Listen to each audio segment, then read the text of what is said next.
de nouveau sur le stand Panasonic au NAB 2015. Pourquoi est-ce qu'on est de nouveau sur le stand Panasonic? Parce que c'est tombé pendant la nuit, après avoir discuté avec Luc de la DVX 200. Il y a un nouveau firmware qui est disponible pour le GH4 et qui apporte notamment des fonctionnalités très intéressantes. Contrairement à ce qui a été annoncé, le V-Log, ce n'est pas pour tout de suite, c'est encore en cours de développement. Mais ici, maintenant, on a l'anamorphique.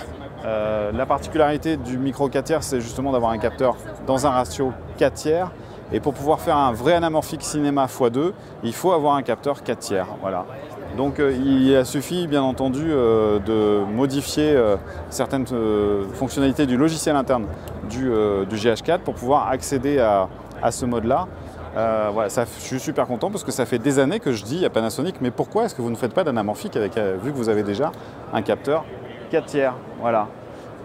Donc on va avoir une fonctionnalité qui va permettre d'enregistrer en anamorphique x2. Ici, il y a un très joli montage avec une optique Cooke qui est un 40 mm anamorphique, complètement disproportionné par rapport au prix de la caméra. Mais du coup, voilà, ça marche, c'est faisable. Donc je pense qu'il va y avoir de nouveau un regain d'intérêt pour l'anamorphique, pour les lentilles anamorphiques. Il y a la nouvelle société qui s'appelle Vedra qui a d'ores et déjà annoncé un convertisseur optique qui va pouvoir justement permettre d'utiliser ces fonctionnalités anamorphiques sur le GH4.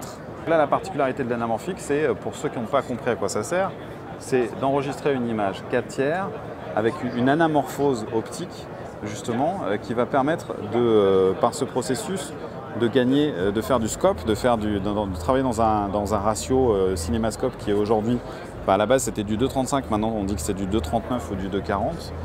Et donc on enregistre cette image qui est compressée horizontalement, et après, à la lecture, à la diffusion, on va la décompresser.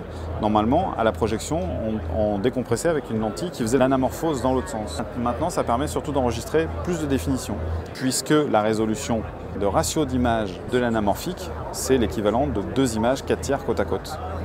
C'était Emmanuel Pampuri, pas en direct, du NAB 2015.